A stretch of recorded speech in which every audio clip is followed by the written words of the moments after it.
I hadn't planned to stop at my mother's that afternoon, but the sky had that pewter look that makes you crave a familiar kitchen and something warm on the stove. Noah was in the passenger seat begging to show Grandma his science fair model. I turned down Sycamore Drive and saw it before I felt it, Aaron's graphite pickup at the curb hood, still ticking cab empty.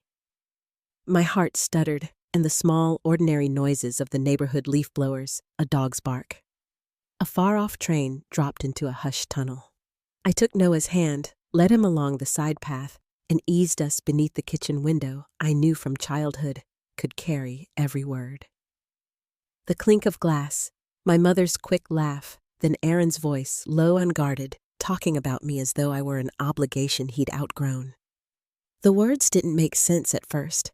They were just sounds that felt like cold water down my back. When meaning finally caught up, I felt Noah's fingers tighten around mine, and I knew the shape of my life had shifted quiet as a door closing in the next room. Before I go on, tell me where you're listening from in the comment city-state or country, and if stories about family trust and hard-earned justice speak to you, tap like and subscribe so more people can find these. My name is Meredith, and for most of my 30s, I told myself I was lucky a good kid from a cramped Cape Cod on the east side of town who married a man everyone liked and made a home 2 blocks from maple trees that turned the street into gold each October. I shelved books at the community college where the hum of copy machines and the soft shuffle of pages felt like sanctuary, and I timed our dinners around Aaron's job sites because construction work moves with weather and luck. My mother, Judith, taught me to sit up straight, say, "Thank you," and never be too much, too opinionated, too needy, too anything. So I learned to be easy. Easy to get along with, easy to forgive, easy to overlook. Aaron and I met at a fundraiser for the high school band. He cracked a joke about raffle baskets. I laughed too loud, and we fell into the version of love that moves quickly because it's sweet to be chosen. He had strong hands and a way of making neighbors feel seen, and I prized that like a rare coin. We bought a small 2-bedroom and turned it into 3 when Noah came along a wall framed on a Saturday electrical lines, strung over a Sunday lunch paint chosen after Noah's nap. It wasn't glamorous, but in pictures it looks warm. Tupperware leftovers on the table, secondhand couch, laundry folded in neat towers, because neatness felt like proof of a life held together. Money was never flashy. It was a budget scribbled in pencil and a jar for Noah's college fund that we stopped opening because it made my stomach flutter. When my father died and left a modest life insurance policy, it felt like a safety rope tied loosely around our waist. Nothing to flaunt, only something to steady us if a job fell through, or the roof needed work. Aaron said he'd handle the paperwork because he was good with forms, and I said thank you because that's what I was taught to say. The deposit went where he said it should, the statements came by email, and I skimmed them the way you glance at the weather when you've already packed an umbrella. On the surface, our routines made sense early: alarms, the smell of coffee. Noah's lunch bag labeled in Sharpie. My mother's calls arriving just when I was chopping onions or folding towels, so my hands were busy and my answers were short. Judith liked updates about Aaron's business and contractors by name, and I told myself she simply cared about the details because details meant control, and control meant safety. If she sounded more interested in him than in me, I smoothed it over with a thin coat of gratitude. If Aaron came home late with clean boots and a second shower already taken somewhere else, I told myself job sites had changing rooms, and what did I know about construction anyway? Some nights after Noah fell asleep, I'd sit at the edge of our bed and listen to the house breathe, furnace kicking on the fridge, clicking a car rolling past. I'd tell myself that a good marriage includes seasons, and a good daughter forgives tone, and a good mother keeps the peace so her child floats instead of sinks. I repeated those ideas until they sounded like prayer. When you live that way long enough, you mistake quiet for peace, and you forget that silence also belongs to secrets. The day the sky turned pewter and pulled me toward my mother's kitchen, nothing felt cinematic. No thunder cracked, no glass shattered, just a driveway with a familiar truck and the whisper of leaves underfoot as Noah and I slid beneath a window I used to press my ear to when my parents argued in low, careful voices. The scent of my mother's lavender cleaner came through the screen, and the scrape of a chair leg told me where she sat. And then Aaron, comfortable and unguarded, spoke about me the way men talk about a tool that's gone dull, useful once, now in the way. Words like tired and too much, the kind you don't notice until you stack them together and see the shape they make. I didn't knock. I didn't cry. I stood up with my son's small hand in mine and walked us back to the car, because some truths don't belong to a scene, they belong to a decision. The engine turned over the radio, found a soft station, and I stared at the steering wheel until the world came back into focus. I drove away without looking in the rearview mirror, and in that narrow space between the curb and the first stop sign, I understood that keeping the peace had cost me the only kind of safety that matters. I parked 2 blocks over and watched the light change on the windshield, Noah humming to himself, the model rocket rolling on the floor mat. My phone buzzed with a text from Aaron about dinner, cheerful, ordinary, perfectly timed. I typed back something equally ordinary because I needed the night to look exactly the same from the outside. Somewhere inside that hush, a steadier voice rose up, one I hadn't heard since I was a girl who hid library books under her pillow and promised herself a different kind of life. I didn't know yet what I would do, only that I would stop being easy. I put the car in drive and told Noah we'd head home, that Grandma was busy, and we'd show her the rocket another day. He nodded and asked if we could have pancakes for dinner, the kind with blueberries, and I said yes, because saying yes to him felt like a small anchor in fast water. We rounded the corner, sycamore slipping behind us, my mother's kitchen window shrinking to a square of light, and I kept my eyes on the road and my voice even. By the time we reached our street, I knew the next time I parked in front of that window, I wouldn't be the one listening. The drive home after leaving my mother's house felt endless, even though the town was only 20 minutes across. Noah sat in the back seat humming to himself, and I forced my breathing to stay steady, keeping my voice light when he asked about dinner. But inside, the words I had heard still echoed, scraping like sharp stones against the walls of my chest. I wanted to scream, to demand answers, but instead I folded myself into silence, because silence was the only shield I had left in that moment. By the time we pulled into our driveway, I had fixed a smile on my face so Noah would not see how close I was to unraveling. That night, Aaron came home later than usual, boots polished, and shirt too clean for someone who claimed to be at a renovation site all day. He dropped his keys on the counter and kissed my cheek, asking if Noah had finished his homework, as though nothing were wrong. His voice carried the same warmth it always did, but I could hear the falseness hiding behind it now. Every casual word felt like a cover he had rehearsed, a mask meant to keep me blind. I nodded, pretending along with him, even as my hands shook when I washed the dishes. Over the following week, the unease only grew. Aaron had started taking his phone with him everywhere, even to the shower, which he had never done before. He changed his passcode, and when I asked about it, he brushed me off with a laugh, saying it was for work security. But he tilted the screen away whenever I walked into the room, and his tone had an edge that made my stomach twist. At the same time, my mother began asking strangely specific questions during our phone calls about Aaron's jobs, about clients' names, about things I hadn't told her. Each question sounded casual, but underneath, I could hear something more like she already knew the answers and wanted to test if I was aware of them too. At work, I tried to bury myself in the quiet of the library. Evelyn noticed my distraction, but never pressed, offering only gentle encouragement and small kindnesses, like slipping a wrapped cookie into my bag when she thought I wasn't looking. Still whispers found me where I least expected. One afternoon, while reshelving in the children's section, I overheard 2 staff members at the front desk speaking in low tones. They mentioned seeing Aaron and my mother together at the diner, laughing over lunch, leaning in close. Their voices dropped when they realized I was nearby, but it was too late. The words struck hard, pulling me back to that window and the sound of their laughter at my expense. That evening, Aaron came home smelling faintly of cologne he never wore around me. He said the job site was running late, though his boots were spotless and his hands soft, with no trace of drywall dust. I asked how the project was going, and he gave me vague answers, eyes sliding away as he loosened his tie. I wanted to confront him, to lay out every detail I had pieced together. But the image of Noah at the kitchen table stopped me. My son's head bent over his math workbook was the reminder that I could not explode, not yet.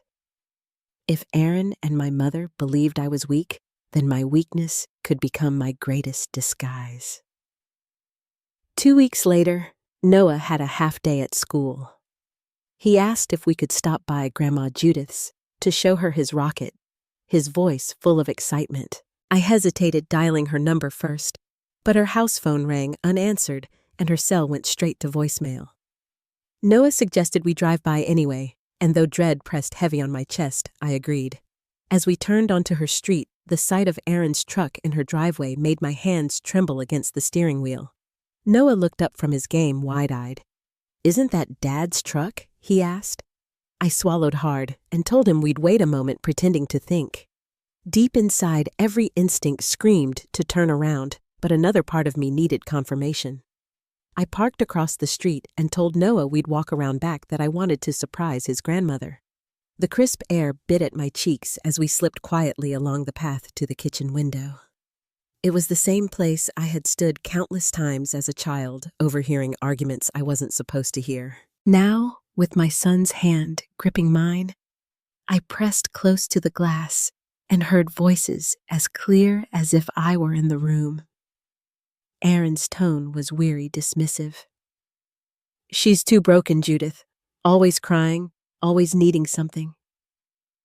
I can't keep doing this." My mother's laugh followed, sharp and satisfied. "I told you not to marry her.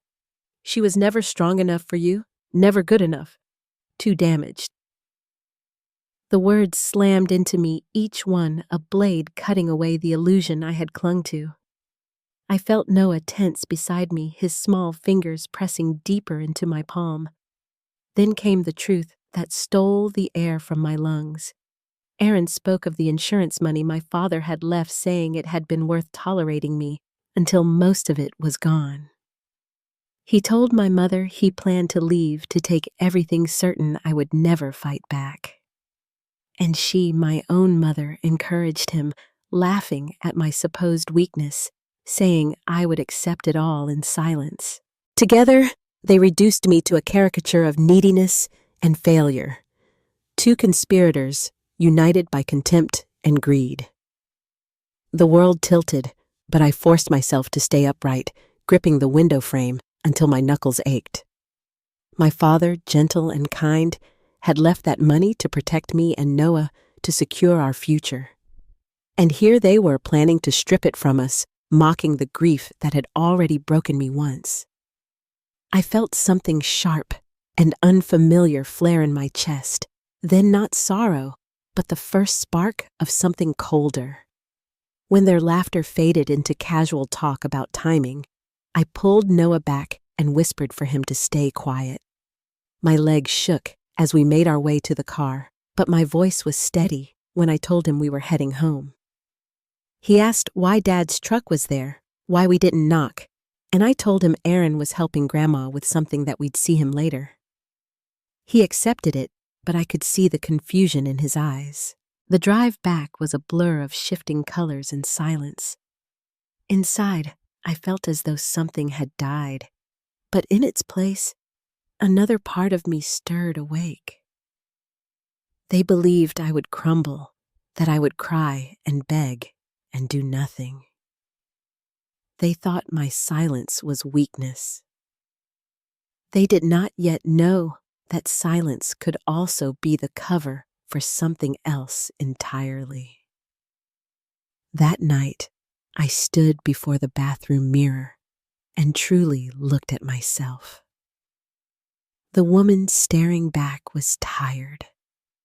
her hair pulled into the same plain style she had worn for years, her clothes chosen for modesty rather than joy.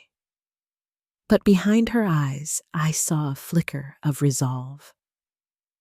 I understood then that my life as I had known it was over, and the person they had underestimated would never return. When Aaron finally came home near midnight, he kissed me lightly and spoke of long hours of dust and deadlines.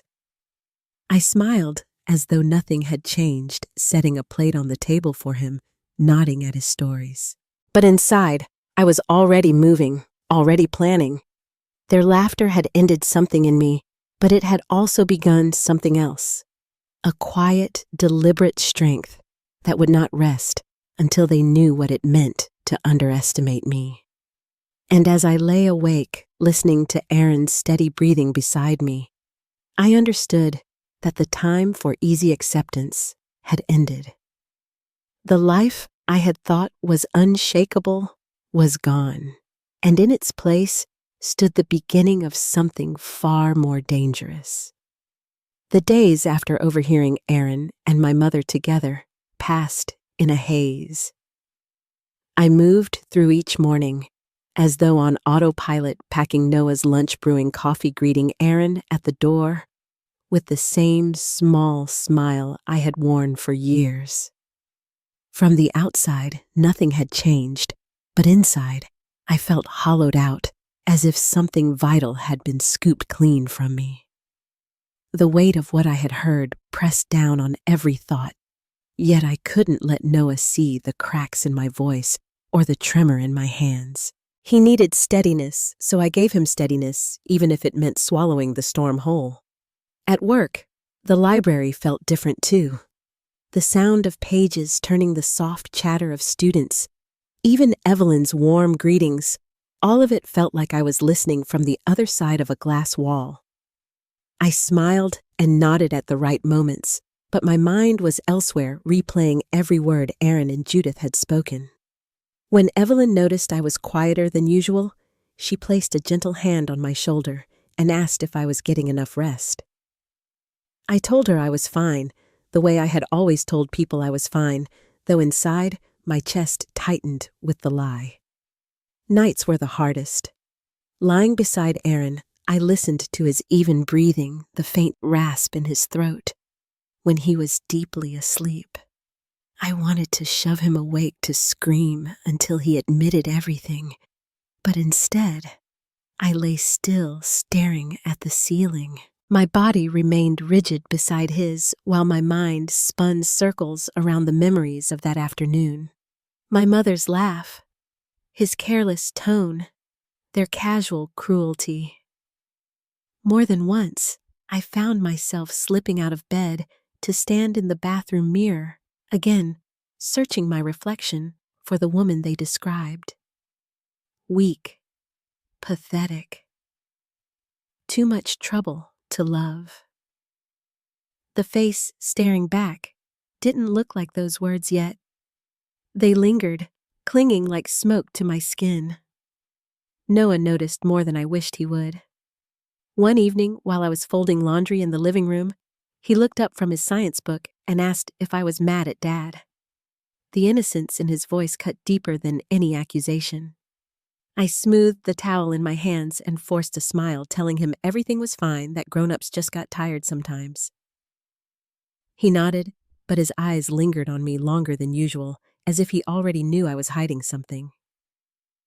That moment alone was enough to remind me how careful I needed to be.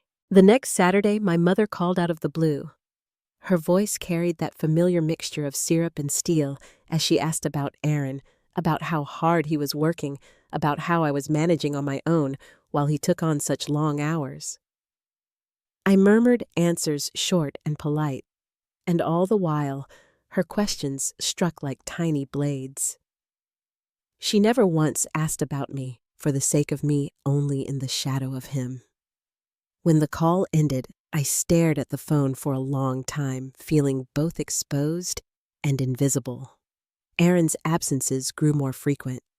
He returned home late with excuses about projects that never seemed to show up on his schedule.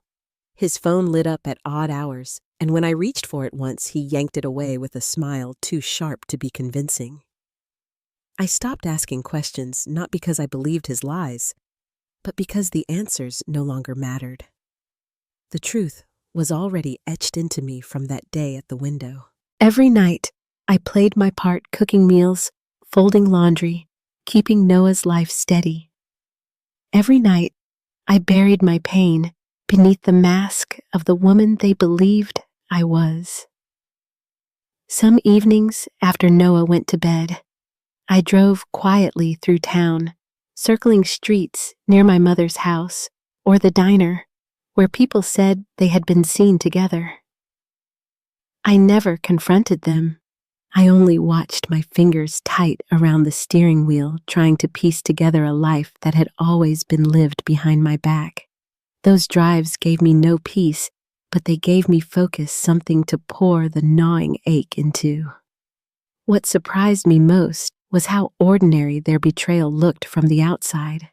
Aaron still kissed my cheek each morning. Judith still called to offer her sharp little observations. On the surface, everything appeared intact, but now I could hear the false notes in every word, see the way their glances lingered when they thought no one was paying attention. The disguise was so thin, I wondered how I had ever failed to notice it before. One evening, Noah was in bed when Aaron returned home smelling faintly of perfume that wasn't mine. He set down his jacket and began telling me about another long day, but the details unraveled too quickly. The words fell apart as soon as they left his mouth, and I only nodded, setting a plate on the table as though nothing were amiss. Inside, though, I felt that steady flame growing. It was not rage that kept me awake anymore.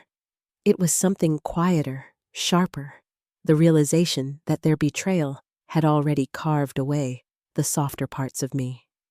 What remained was waiting patient and unflinching. I lay awake that night staring at the ceiling as Aaron drifted into sleep beside me, and I understood something I hadn't before. Grief had hollowed me out, but in the hollow, there was space for something new to grow. Pain had silenced me, but the silence gave me room to listen, to watch, to collect. I could no longer stop what had already been set in motion, but I could decide what came next. By morning, I was back at the stove pouring Noah's pancakes and listening to Aaron talk about a client's renovation. My smile was steady, my voice calm. Nothing in my manner gave away that the woman they believed too weak to fight was no longer standing there. The mask fit perfectly, but behind it, something unshakable had begun to take shape. And as I carried plates to the table and listened to Aaron laugh, I knew the time would come when he and Judith would learn exactly what silence had been hiding. The morning I finally stopped pretending to myself began quietly. Sunlight slid through the blinds in thin stripes across the quilt, and I lay still, listening to Aaron's steady breathing beside me. For weeks, I had moved through each day as though I were acting in a play, wearing the mask of the grateful wife, smiling through dinners, nodding at his excuses. But that morning, staring at the ceiling, I felt something shift. The ache that had lived inside me since that day at my mother's window was still there, but alongside it was a sharper clarity, a sense that I could no longer sit idle while they dismantled my life. I rose before Aaron stirred, stepping softly across the hall to the bathroom. The mirror reflected a face I hardly recognized. My hair was pulled back in the same tired style. Faint shadows darkened my eyes, and my mouth looked pinched from nights spent holding back words. But behind the weariness, there was something else now, something steadier. For the first time in weeks, I didn't see only the woman they mocked. I saw someone who could endure, someone who could fight. Later that morning, while Noah was busy packing his school bag, I sat at the kitchen table with a mug of coffee gone cold and pulled out the stack of bank statements Aaron kept filed in a drawer. He had always insisted on managing our finances, saying it was easier that way, and I had agreed without protest. But as I flipped through the pages, I saw withdrawals I didn't recognize, accounts I hadn't known existed. The numbers blurred, then sharpened into something undeniable. The money my father had left for Noah's future money, I believed was resting safely, had been draining away piece by piece. Some of it had gone to purchases that didn't exist in our home, others to accounts with his name alone. I pressed my palms to the cool surface of the table and let the betrayal settle into something hard. That afternoon, I stopped at the bank on my way home from work. The branch manager, Mr. Grant, had known me for years. His polite smile faded when I asked to review the transfers linked to my name. Mrs. Cole. I'll need a few minutes to gather the records, he said gently. While I waited, the walls seemed to hum around me, every tick of the clock reminding me how long I had been blind. When he returned, he laid out the papers one by one, pointing to signatures he assumed were mine. The loops and slants looked familiar, but not my own. My throat tightened as I realized Aaron had been signing for me, moving my inheritance into places I had no access to. Driving home afterward, I felt strangely calm. Anger had burned through me in the weeks before, but now it was replaced by a cool steadiness. I finally saw the shape of their plan, first strip the accounts, then leave me with nothing but memories. They had counted on me to collapse quietly. Instead, I felt the first threads of a plan forming. That evening, Aaron walked in later than usual. His shirt was crisp, his shoes spotless, and he smelled faintly of aftershave. Long day, he said, with a practiced sigh, dropping his phone onto the counter face down. I turned from the stove, wiping my hands on a towel, and asked how the project was going. He rattled off a few details, all vague, all rehearsed. I smiled softly, serving dinner, as though nothing had changed, but inside, I was memorizing every slip, every deflection. I let him believe I was still the same woman who never asked questions. When Noah was asleep, I returned to the mirror once more. I stood there longer this time, studying the slope of my shoulders, the curve of my mouth, the steady gaze I hadn't seen in years. My mother's voice echoed faintly in memory, her constant criticisms layered over each other, like a chorus, too plain, too fragile, too needy. For so long, I had believed her shaping myself smaller, so that others could fill the space. But seeing Aaron's lies laid bare, hearing their contempt through that window, had shown me the truth. Their words said more about who they were than who I was.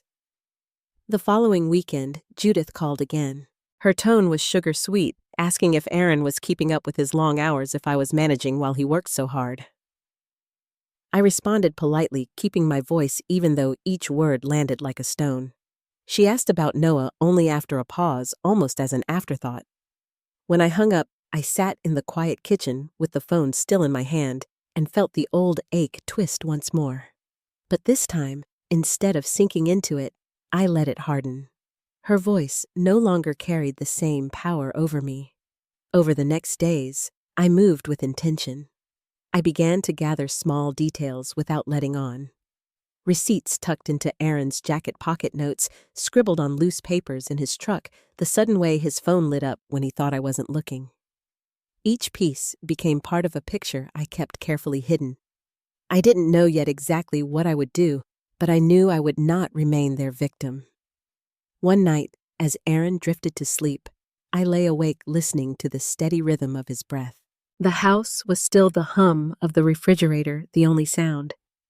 In that stillness, I made myself a promise. I would no longer cling to the illusion of safety built on their lies. I would no longer beg for scraps of love or approval. I would become the woman they least expected, the one who refused to break. By the time dawn spread pale light across the walls, I felt something inside me settle. The grief and confusion that had weighed me down were still there, but now they were balanced by something sharper, something steady. The decision was made. I would watch. I would wait, and when the time was right, I would act. The day began like any other, with coffee and Noah's chatter about school projects, but beneath it all, a new thread ran through me. I had awakened to the truth of who I was, and nothing could push me back into the shadows again. And as Aaron left with his polished boots and empty excuses, I closed the door behind him and knew the next steps would no longer be about survival alone. They would be about reclaiming the dignity they had tried so hard to take from me. The week after my quiet awakening, I began the smallest of steps. Outwardly, I lived as though nothing had changed, packing Noah's lunch, setting dinner on the table, listening to Aaron talk about late nights on jobs that didn't exist. Inwardly, I was building a careful rhythm, one that allowed me to gather what I needed while never tipping my hand. Silence became my ally, and each smile I offered was a mask I wore willingly. One of my first errands was to the bank. I had called ahead and asked to meet with someone in fraud services, a conversation I cloaked in polite words about needing reassurance. That afternoon, I sat across from Carol Simmons, a woman with a calm, steady demeanor, and eyes that suggested she had seen far worse than forged signatures. She listened without judgment as I laid out my concerns, nodding gently when I showed her the transfers that had my name written in a hand too smooth to be mine. "We'll start documenting quietly," she assured me. "Nothing will move without your awareness from now on." I thanked her, keeping my voice even though inside my chest pulsed with relief. At the library, Evelyn noticed the sharper focus in my movements, though she never pressed. When she asked how things were at home, I told her Aaron was working late again, and she gave me a look that said she understood more than I had spoken. Her quiet support was like a soft quilt laid over sharp edges. It steadied me in ways she couldn't have known. Aaron, on the other hand, grew restless. One night, over dinner, he asked about the remainder of my father's insurance payout, his voice feigning casual interest. I lifted my fork slowly, keeping my gaze steady as I told him the funds were secure. His hand tightened briefly around his glass before he smiled and shifted the conversation. I made note of the slip, the way greed leaked through the cracks in his performance. It wasn't only Aaron I studied. My mother's calls became more frequent, each one circling back to Aaron in some way. She asked about his projects, his health, his stress, always before asking about me or Noah. I let her speak, answered softly, and tucked away every detail. When she offered to stop by one evening, I insisted on hosting dinner the following weekend instead. The suggestion seemed to please her, though her tone carried the smug sweetness of a woman who believed she was in control. Preparing for that dinner became another deliberate step. While Aaron was out, I installed a small recorder in the living room shelf, its light hidden beneath a decorative frame. The idea of capturing their words in my own home both sickened and steadied me. If they chose to speak freely, I would have proof of more than suspicion. The act of tucking that device into place felt like drawing a first line on paper, faint but unshakable. The night of the dinner, I served roast and potatoes as though nothing in our world had shifted. Judith arrived in a tailored dress, carrying a bottle of wine that cost more than I spent on groceries in a week. She hugged me with arms that felt brittle and cold, then turned her smile toward Aaron with a warmth that twisted my stomach. Through the evening, I caught the small glances they thought I missed, the familiarity in their conversation that no daughter should ever overhear between her mother and her husband. Each glance was another stitch in the tapestry of betrayal, another knot in the cord I was braiding slowly into a rope. After she left, Aaron helped clear the table, his manner practiced and easy. "Your mother enjoyed herself," he said, his tone casual. I nodded, gathering plates, murmuring something about how family dinners were good for us. He smiled, satisfied with my compliance. But in the quiet of the night, I replayed the recorder and listened to the soft undertone of their voices when I had stepped out for dessert. The words weren't sharp enough to carry conviction in court, but they held familiarity enough to prove what my heart already knew. In the days that followed, I began documenting in earnest. I created a private folder on the library computer, one that Aaron could never access, and stored copies of receipts, bank statements, and recordings. Carol at the bank forwarded me the official confirmations of forged transactions, each stamped with dates and details that formed a timeline of his theft. I printed them quietly and tucked them into a binder I kept locked in a drawer at work. Each page added weight, not just to the binder, but to my resolve. At home, I remained gentle, almost tender. I asked Aaron about his projects, listened with interest, and laughed softly when he teased Noah at the dinner table. He seemed almost proud of himself for keeping our life steady, unaware that the calm he saw in me was no longer surrender, but preparation. One night, Noah asked if we could build his rocket together that weekend. I agreed quickly, eager for something that was ours alone, something untouched by the lies swirling around us. As we glued the fins in place and painted the body a bright shade of blue, he talked about school and friends and asked if Dad would come to watch the launch. My throat tightened, but I told him yes, not ready to show him the fractures behind the curtain. In those hours, the scent of glue and paint felt like a balm, a reminder of what I was fighting to protect. The mask grew easier with time. I no longer flinched when Aaron kissed my cheek, or when my mother praised him with backhanded compliments about me. Instead, I stored the words carefully, like evidence to be brought forward when the time was right. It became almost mechanical, this act of pretending, but beneath it pulsed a rhythm of determination.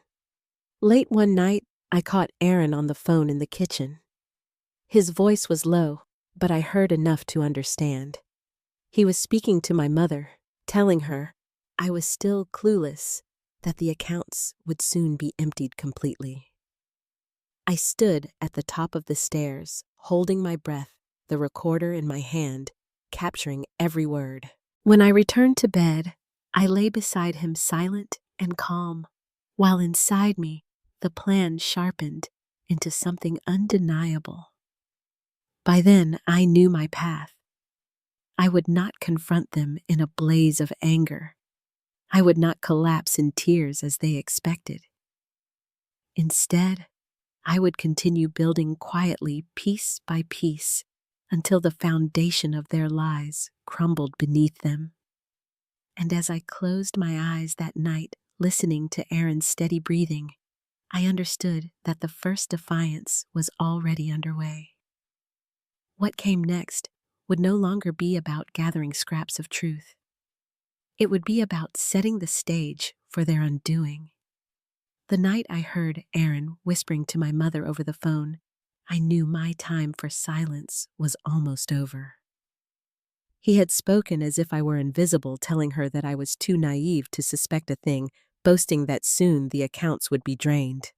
I stood at the top of the stairs with the recorder humming in my hand, catching every word. It was the final stone in the wall I had been building for weeks. From that moment forward, I understood I had enough to pull the ground from under both of them. The next morning, I dropped Noah off at school with an extra hug and drove straight to an office in the next town over. The name on the door read, Dana Walsh, Attorney at Law. She had been recommended quietly by a contact at the library who knew how to keep confidence. Dana greeted me with a firm handshake and eyes that didn't waver when I told her what I had uncovered. I laid out the forged signatures, the withdrawals, the recordings of Aaron and Judith, and the photographs of their meetings. She flipped through the binder in silence, the corner of her mouth tightening with each page. When she finally looked up, she said in a measured voice, "You've built an airtight case, Mrs. Cole. We can freeze the accounts, secure the house, and file for divorce all at once. The question is, how far you want to go." Her words sat between us like a challenge. I thought of Aaron's smug tone, my mother's laughter, the years of belittlement and lies. I pictured Noah's face, his trust in me to keep him safe. "All the way," I said quietly. "Every step of the way."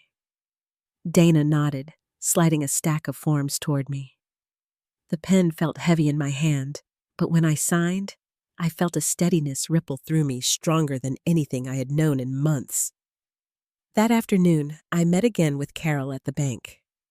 Together with Dana, they coordinated the timing of the freezes and flagged every account Aaron had tried to use in my name.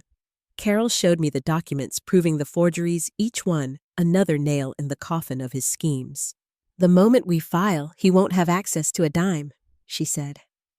Her tone was professional, but her eyes carried a flicker of something else, approval perhaps, or the quiet respect of someone who had seen women rise from worse. At home that evening, I slipped back into the role Aaron expected. I made his favorite stew, asked about his day, and listened to his practice stories about delays at job sites. He smiled when I laughed at his jokes, smug in his belief that I was still blind. But as I cleared the dishes, I thought of the documents waiting on Dana's desk, of the court orders already in motion. My mask didn't feel heavy anymore. It felt like armor. 2 nights later, I followed him. He had said he'd be late again, muttering about permits and subcontractors. Instead, I parked far enough from the old motel near the edge of town and watched as his truck pulled up beside my mother's sedan. Through the narrow curtain gap of room 214, I saw the shape of their bodies move with a familiarity that sickened me. My camera captured each detail. The cars side by side, the timestamp glowing, their shadows pressed too close together. When they finally stepped out, Judith adjusting her blouse, Aaron holding her elbow, I snapped the photographs with steady hands. The next morning, I handed the pictures to Dana along with the newest recording. She spread everything across her desk like pieces of a puzzle, each one fitting neatly into place. "By the time we serve him, he won't know which way is up," she said. Her confidence steadied me. For the first time since this began, I believed not just that I could survive, but that I could win. Friday came quickly. Noah was at school when the papers were served at Aaron's worksite. I stayed away, as Dana advised, taking my coffee to a quiet diner across town. My phone buzzed just before 10. It was Officer Taylor from the local precinct saying Aaron had caused a scene when the process server arrived, accusing me of being unstable, insisting I had fabricated everything. I agreed to come down and give my statement. At the station, I laid out the binder before Officer Taylor, just as I had with Dana. Page after page of signatures, transfers, photographs, recordings. He listened without interruption, his expression hardening with each detail. "Mrs. Cole, this isn't just grounds for divorce," he said at last. "This is criminal fraud, forgery, and conspiracy. If you're willing, we can press charges against both your husband and your mother." The word mother stuck in my throat, but I forced myself to nod. "Yes," I said. "Press every charge you can." When I returned to the car, I sat for a long time with my hands on the steering wheel. My phone buzzed again, this time with messages from Aaron, some angry, some pleading, all of them manipulative. I didn't reply. Instead, I drove to Noah's school, arriving just as lunch began. I asked his teacher if I could speak with him privately. Sitting together on a bench outside, I told him gently that things were changing, that Dad and Grandma had made choices that meant we would be living differently. His eyes searched mine sharp, with the innocence that often sees more than adults realize. "It's because of Grandma, isn't it?" he asked. I held him close and told him none of it was his fault, that my only promise was to keep him safe. That evening, Noah and I checked into a small hotel across town. It wasn't much, but it was safe, and safety was enough. My phone rang constantly. Aaron Judith numbers I didn't recognize. I silenced it and ordered us pizza instead. Sitting cross-legged on the bed with my son, watching him laugh at a cartoon, I felt a lightness I hadn't felt in months. For the first time, the air didn't taste of fear. It tasted of freedom. The call that mattered came just after 6. Officer Taylor's voice was steady as he told me both Aaron and Judith had been taken into custody, charged with multiple counts of fraud, theft, and conspiracy. They would be released on bail, but restraining orders would be issued immediately. "You'll be protected," he said firmly. I thanked him, my hand shaking only slightly as I hung up. That night, after Noah had fallen asleep beside me, I sat in the dim glow of the bedside lamp and let the silence settle.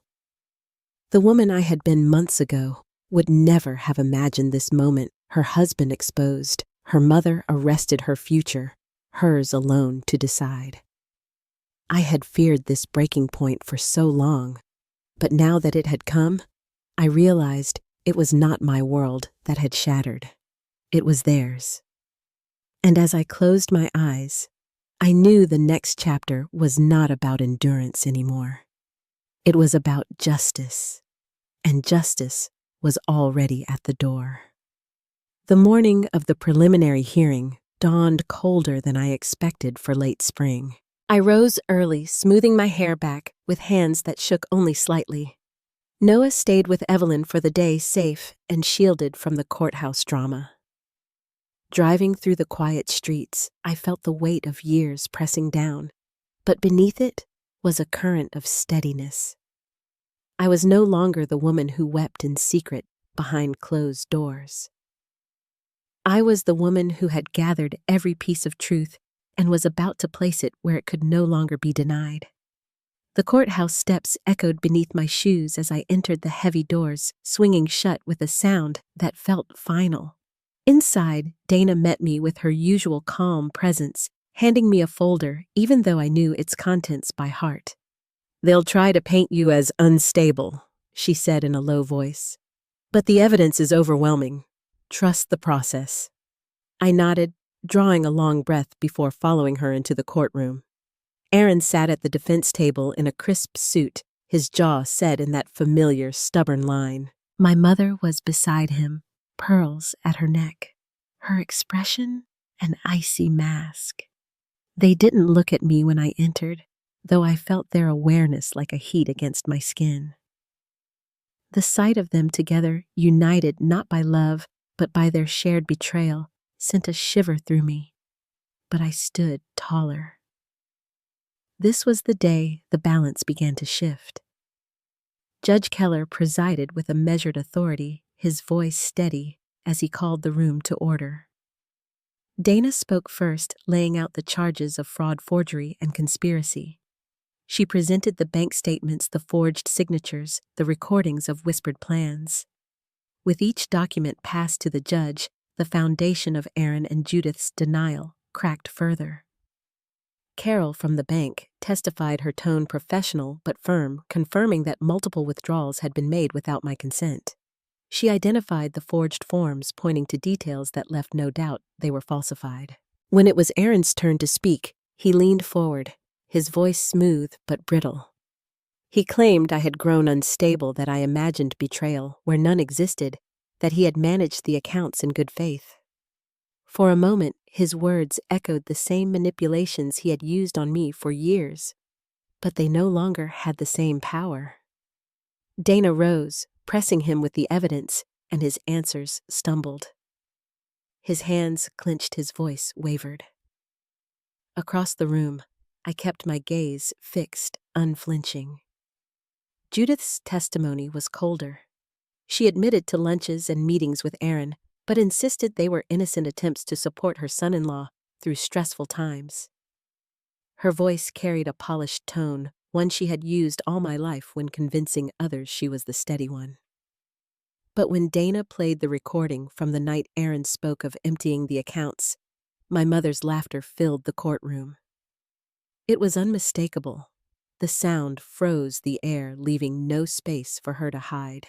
By the end of the day, the judge ruled that the evidence was sufficient to move forward on all charges.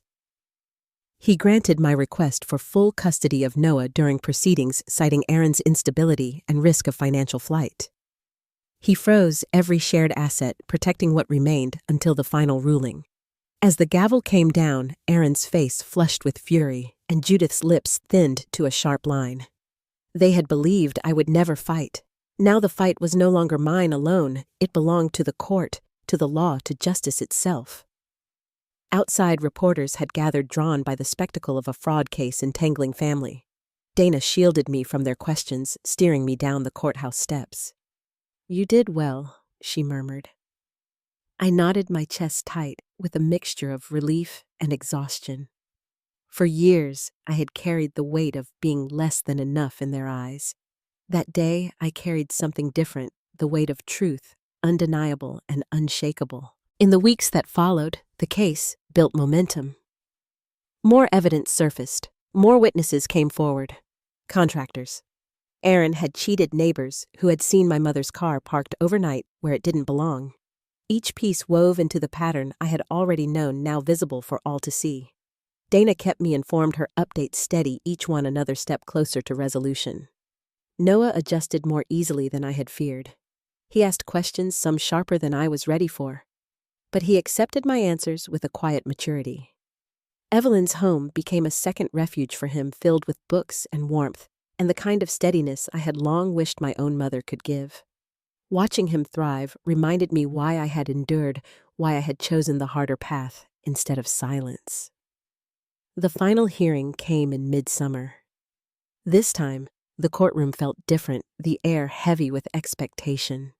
The prosecution laid out their case in full evidence, stacked so high it seemed insurmountable. Aaron sat rigid, his bravado gone. Judith shifted in her seat, eyes darting, her confidence drained. When the judge pronounced their plea agreements, 3 years in prison for Aaron, 18 months for Judith, the sound of the gavel echoed like thunder. It was not triumph I felt then, but release. The burden I had carried for so long lifted, replaced by something quiet and resolute. Afterward, I stood on the courthouse steps, the sunlight bright against my face. Dana clasped my hand. Carol offered a nod from a distance, and Evelyn embraced me when I returned home. For the first time in years, I felt the ground beneath my feet steady. Their world had collapsed, but mine, fragile as it once seemed, was intact and growing stronger. That night, I tucked Noah into bed and sat beside him until his eyes closed. The house was quiet, but not the suffocating silence I had once endured.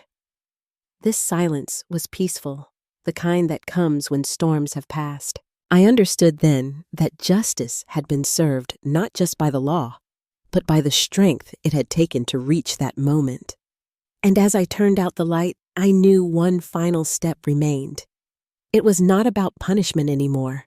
It was about closure, about claiming the dignity that had always been mine, waiting beneath the weight of betrayal. The weeks after the sentencing brought a quiet I hadn't felt in years. For the first time in a long while, I could breathe without the heaviness of waiting for the next cruel word or careless betrayal. The courthouse doors had closed behind me, and with them, the chapter of my life that had nearly broken me. Noah adjusted faster than I ever imagined. He filled our days with school projects and stories about rockets, and I noticed how his laughter no longer carried that cautious edge. At night, he slept soundly, and so did I. Evelyn's steady presence, her calm wisdom, remained a comfort, reminding me that chosen family could sometimes give more love than blood ever had. I thought often about Aaron and Judith both serving their time. It surprised me that I didn't feel hatred anymore. They had written their own downfall with greed and cruelty, and the law had given them what they earned. What stayed with me wasn't the damage they tried to cause. It was the strength I had discovered in myself by standing against them. Life slowly reshaped itself. I poured energy into the library, expanding community programs, and creating a literacy group for women who had been through hardship. Sitting with them listening to their stories, I realized how many of us had been told we were too weak to fight back. I shared what I could not as someone who had all the answers, but as someone who understood. Noah grew taller and more confident with each passing season. One evening after dinner, he looked at me and said, "Mom, you don't seem scared anymore." His words reached into a place I thought would never heal. He was right. Fear no longer lived in my home. In its place was peace, and in that peace, dignity. Looking back, I see now that betrayal, as brutal as it was, gave me a gift. It stripped away illusions and forced me to find the part of myself that no one could steal. The woman I had become was not fragile or invisible. She was whole. And though scars remain, they are reminders that survival is not the end of the story. Thriving is. To anyone listening who has felt small or dismissed, I will tell you what I learned. Strength does not come all at once. It builds in quiet choices, choosing truth over silence, choosing dignity over despair, choosing yourself when no one else does. Before we close, I'd love to know which part of this journey spoke most to you. Share your thoughts in the comments, and if you'd like to hear more true family stories, stay connected here.